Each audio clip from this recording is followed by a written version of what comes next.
From Eastern Fairfax, Senator Surovell. Thank you, Mr. President. Point of personal privilege. Senator has the floor. Thank you, Mr. President.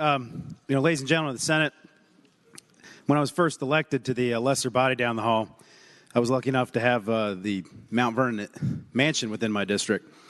Unfortunately, the 2011 redistricting took it out of my seat, although I still had the pleasure of representing a lot of the territory.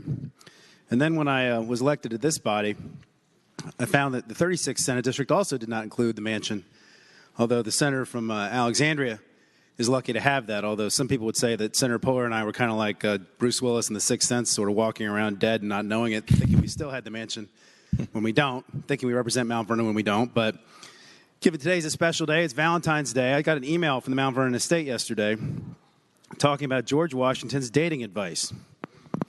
And I thought, given the great Virginian that he is, being in our rotunda down there, I would just sort of share a few of these quips with everybody, and also just to highlight how the wisdom that General Washington gave to his stepdaughters, Nellie and Eliza, is actually very reflected in our contemporary culture today.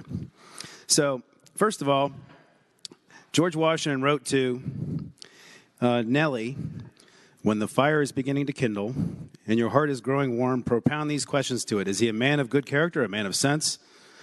What has been his walk in life? Is he a gambler or a spendthrift or a drunkard?" And we hear about that in contemporary culture. Johnny Cash. "I keep a close watch on this heart of mine. I keep my eyes open all the time. I keep the ends out for the ties that bind. Because you're mine, I walk the line."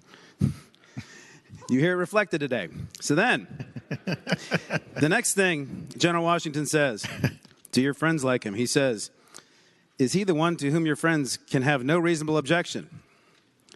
And when I read that, the only thing I could think of was the Spice Girls.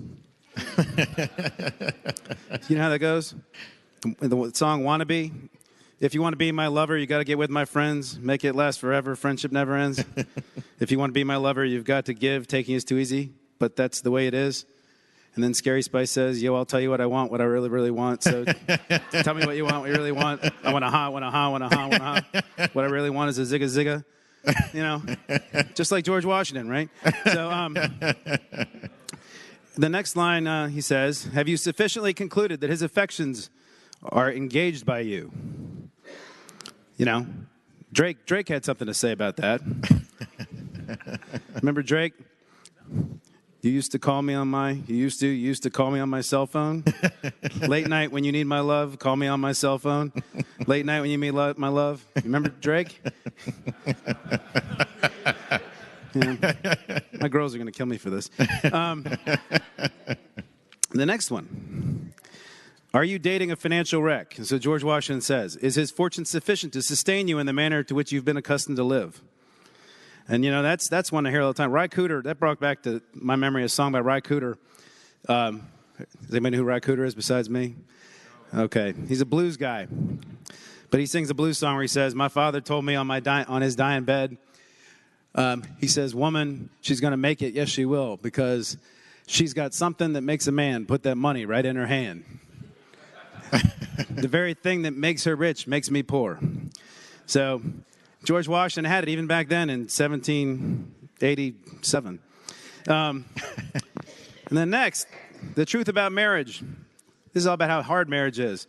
"Do not then in your contemplation of marriage look for perfect felicity before you consent to wed, nor conceive from the fine tales of the poets and lovers of old have told us of the transports of mutual love, that heaven has taken its abode on earth, nor do not deceive yourself in supposing that only the means by which these are to be obtained is to drink deep of the cup and revel in an ocean of love."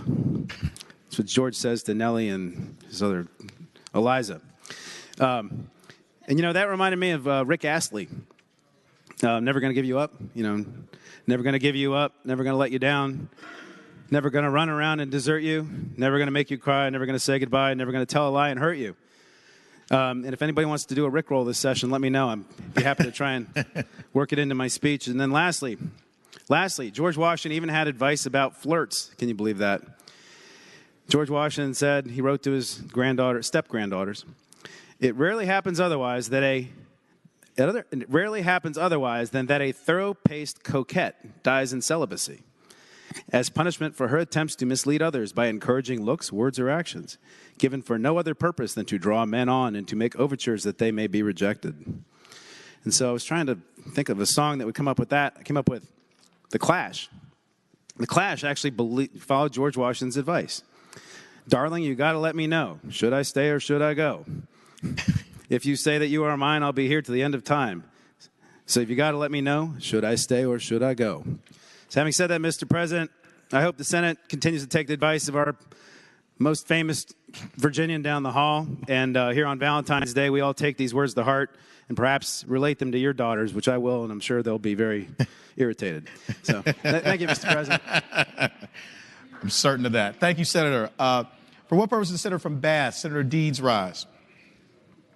Mr. President, on a point of personal privilege, Senator has the floor. though I can't compare with the wit or shine of my friend from Eastern Fairfax.